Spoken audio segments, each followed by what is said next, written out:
sedikit asalkan ikhlas, apalagi banyak mesti ikhlas. Ada orang berderma namanya macam orang bersedekah, berderma banyak, nampaknya banyak, tapi tak ada pahalanya. Pahalanya kecil di sisi Allah. Kenapa? Tidak ikhlas. Betul apa tidak? Jadi kita mesti ikhlas. Apapun belajar agama pun ikhlas. Nah, apapun beramal semuanya mesti ikhlas. Kalau tak ikhlas, tak bisa. Enggak. Jadi saudara-saudara sekalian, belajar dengan ikhlas, ya kan? Sebab kalau ikhlas itu tak akan ngomel-ngomel. Pergi haji pun ikhlas, dia tidak akan kapok. Apa kapok? Menyesal. Pergi umroh dia ikhlas, dia tak akan komplain siapa. Karena apa? Dia menerima segala ketentuan Allah Subhanahu wa ta'ala. Ada orang itu pergi haji ngomel-ngomel. Susahnya pergi haji ini. Tunggu transport berjam-jam, jalan kaki lagi bawa barang. Aku ini kapok, aku menyesal. Cukuplah sekali saja. Itu namanya haji apa, Pak? Haji mardud, haji yang ditolak oleh Allah Subhanahu wa ta'ala karena tidak sabar dan tak ikhlas. Kenapa? Ngomel-ngomel.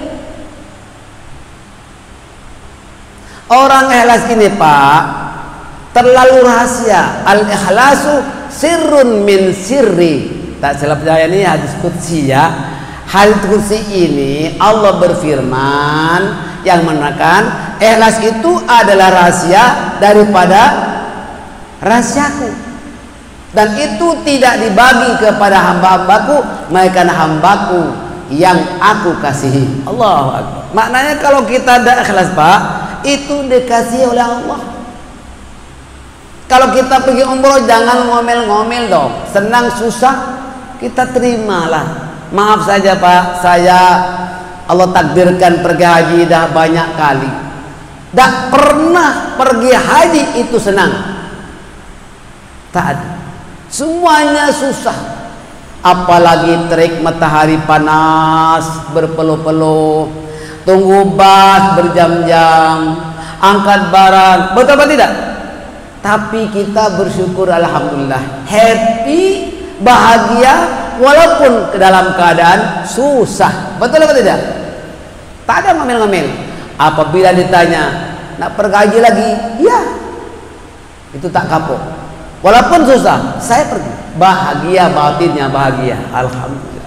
Hatinya merasa bahagia walaupun susah. Betul tak? Itu orang yang ikhlas. Kan Allah Ta'ala telah janjikan kepada hamba-hambanya, orang yang memperoleh haji mabrur itu ahli surga. Baginda Rasul dalam riwayat yang sahih, riwayat Al-Imam Al-Bukhari dan Imam Muslim menerangkan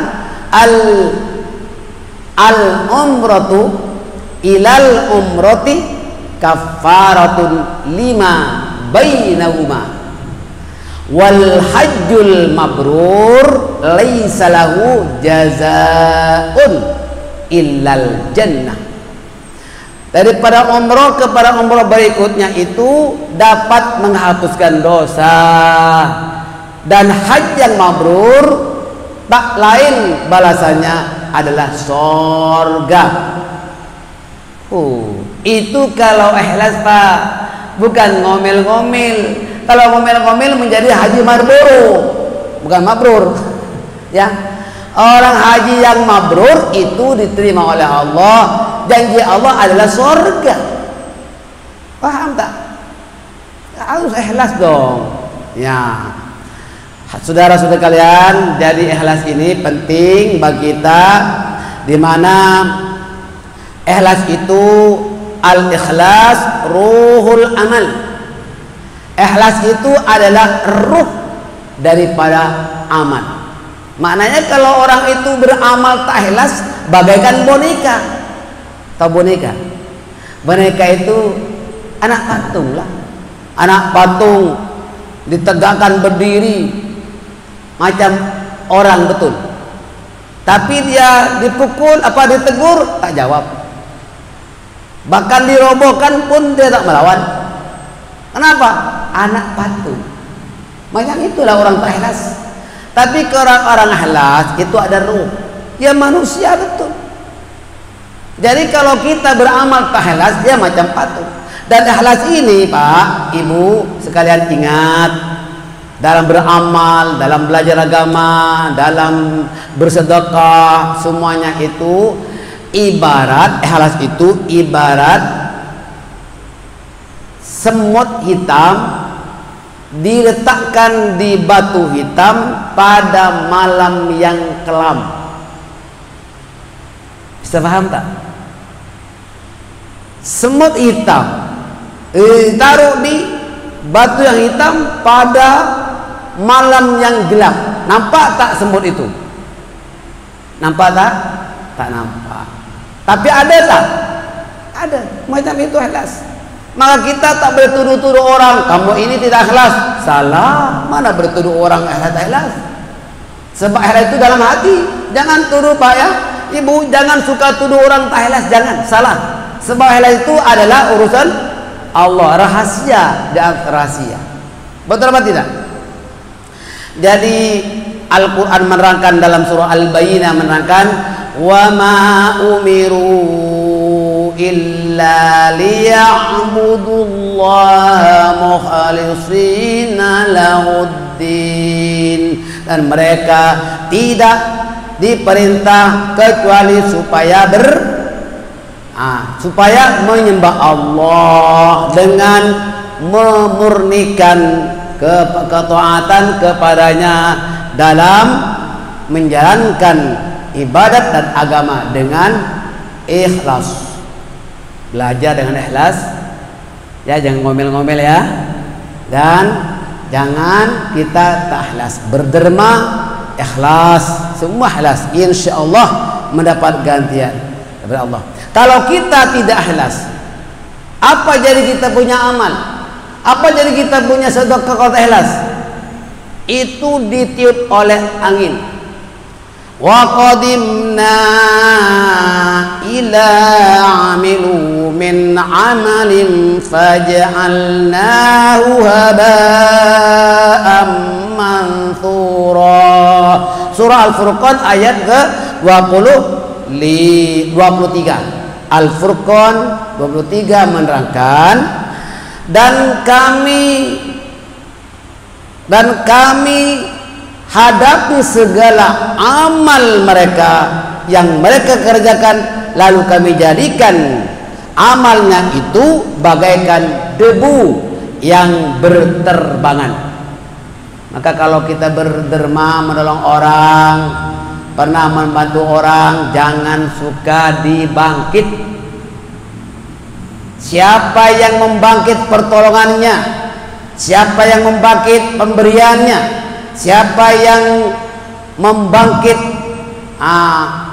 bersedekah kepada orang, pernah membantu orang, apalagi orang yang menerimanya itu merasa kecil hati, maka hilang pahalanya bagaikan kita meletakkan debu di atas batu yang licin lalu dikena hujan lebat. Bagaimana Pak?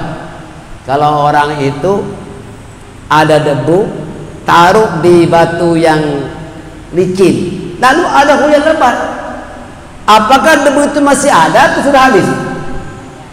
Nah, habis Pak. Macam itulah.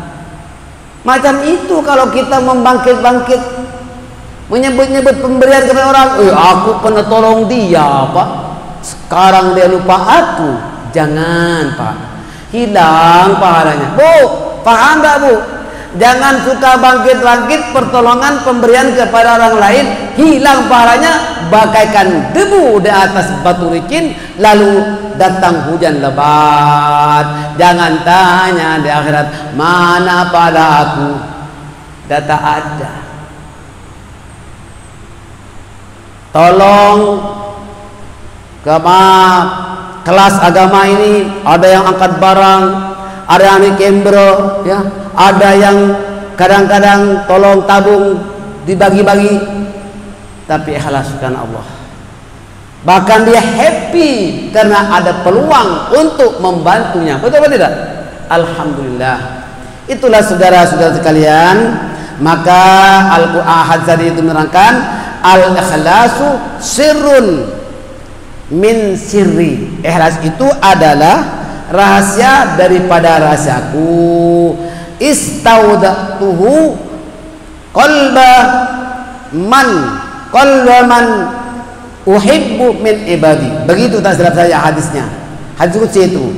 Aku letakkan ataupun titipkan ikhlas itu pada hati hambaku yang aku kasihi. Jadi sudah itu. Nasihat saya ialah supaya jemaah ini ikhlas, ya. Karena Allah, saya juga mohonlah sama-sama semoga amal kita diterima oleh Allah Subhanahu wa taala. Demikian yang kedua ini, introduction yang kedua, mudah-mudahan semua jemaah akan memperoleh pahala di sisi Allah Subhanahu wa taala. Amin ya rabbal alamin.